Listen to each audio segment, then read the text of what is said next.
नमस्कार, आप देख रहे हैं हिंदी खबर एक्सप्रेस और मैं हूं आपके साथ मानवी ठाकुर। शुरुआत करते हैं आज की खास खबरों से।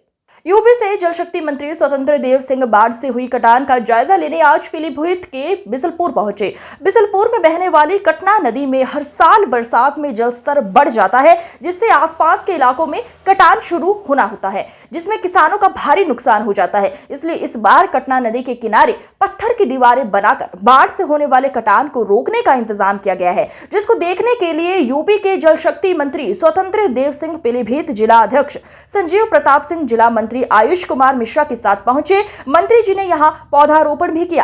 करोड़ की परियोजना का उद्घाटन किया गया है। उद्घाटन नहीं, कुल मिलाकर परियोजना हमारी शुरू हुई थी जी। और बाढ़ के पहले ये सभी परियोजना मेरी पूर्ण हो गई है जी। सिंचाई विभाग में माननीय योगी जी के नेतृत्व में।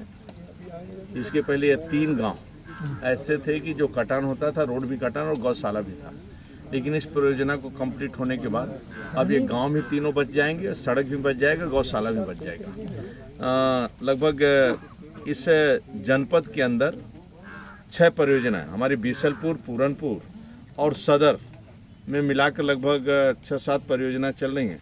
राज्य के अंदर 338 परियोजना हमारी हैं, जो इस समय लगभग सभी परियोजना उत्तर प्रदेश में पूर्ण के कगार पर हैं। बाकी कुछ बच्चे हैं जो पूर्ण के कगार पर, बाकी हमारे 100% 250 के ऊपर की परियोजना हमारी पूर्ण हो चुकी है।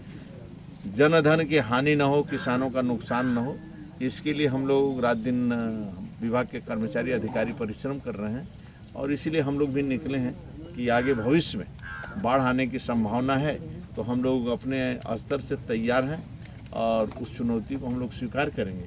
लेकिन माँ है, अपना पानी तो बहाव जैसा चलता है, तो गांव के सहयोग से और सरकार के सहयोग से हम लोग गांव को बचाने का कोशिश करें। सर, जो पत्थर की आपने इस पर बनाए गए हैं, इसमें सर कटान से रोकने के लिए इन पर कहने की नेटिंग की व्यवस्था होती है, नेट डाल के पत्थरों को रोका जाता है। सर, नेटिंग की व्यवस्था नहीं, ऐसे में आगे बाढ़ बढ़ेगी, पानी का जो करंट है बढ़ेगा, तो सर पत्थर इसके हटने की काफ़ी उम्मीद रहती है। उसके लिए सर क्या नेटिंग की व्यवस्था की जा रही है आपके द्वारा? नहीं, ये आपका समझ लो आसपास का जीवन बच गया है और ये हमारा लगभग ये पूरा सुरक्षित गांव कर देगा। जो ये परियोजना हमारी है, इस परियोजना से सुरक्षित हमारे अधिकारियों ने अलग अलग स्थान पर इस पर कहाँ बनना है, बोल्डर कहाँ गिरना है, किससे कैसे रुकाव हो जाता है, रुकावट हो सकता है, ये पूरे राज्य के हर नदियों का अध्ययन करने के बाद, गाँव का अध्ययन करने के बाद उसी हिसाब से निर्माण किया जाता है।